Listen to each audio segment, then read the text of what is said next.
नमस्कार।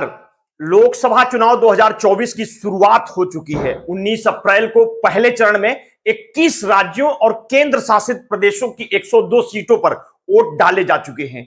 इन तमाम सीटों पर मिलाकर लगभग 60% वोटिंग हुई है, लेकिन इनमें नागालैंड के 6 ऐसे भी जिले हैं जहां एक भी वोटर ने वोट नहीं डाला है। अब सवाल उठता है कि ऐसा क्यों हुआ, किस संगठन के कहने पर हुआ और यहां के लोगों ने चुनाव का बहिष्कार क्यों किया। इस संगठन की मांग क्या है, क्या चुनाव आयोग ने इस पर कोई एक्शन लिया है?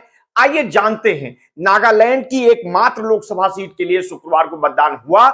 यहां वोटिंग परसेंट 57% ही रहा, जबकि 2019 के लोकसभा चुनाव में यह 83% था। यानी परसेंट भी अगर देखें तो 26% के आसपास की बड़ी गिरावट देखी गई है। द क्विंट की रिपोर्ट के अनुसार नागालैंड के पूर्वी भाग में बसे 6 जिले मोन, तुएनसांग, लांगसेंग, किफ्रे, नोकलाक और शामतोर में लगभग 4 लाख वोटर हैं, लेकिन उनमें से एक ने भी वोट नहीं डाला है। दरअसल ईस्टर्न नागालैंड पीपुल ऑर्गेनाइजेशन यानी ईएनपीओ और कई आदिवासी संगठनों ने चुनाव के बहिष्कार और बंद का आह्वान किया था, जिसको यहां के लोगों ने फॉलो किया है। राज्य की 60 में से 20 विधानसभा सीटें इन 6 जिलों में आती हैं। इन 20 विधानसभाओं में 20 विधायकों में से भी किसी एक ने भी वोट नहीं डाला है। चुनाव आयोग की वेबसाइट पर रात 8 बजे तक 20 विधानसभा क्षेत्रों में शून्य मतदान दिखाया गया है। राज्य के कुल 13.25 लाख वोटरों में से सिर्फ 30% से ही अधिक इन 6 जिलों में हुए हैं।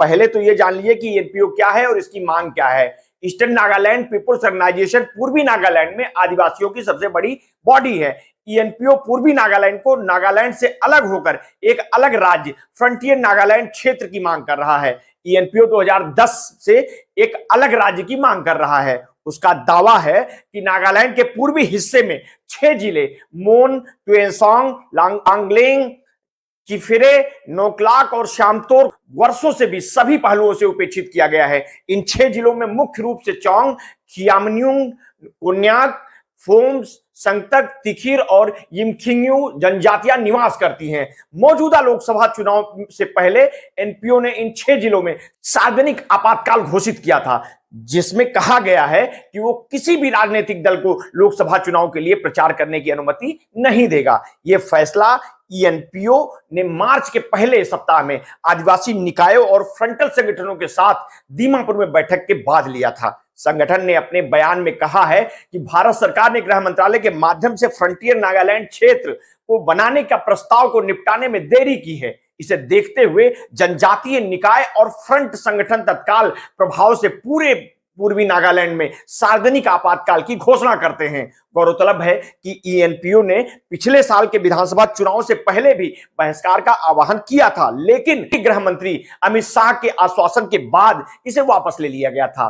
फ्रंटियर नागालैंड क्षेत्र की मांग कहां तक पहुंची है ये आप जान लीजिए।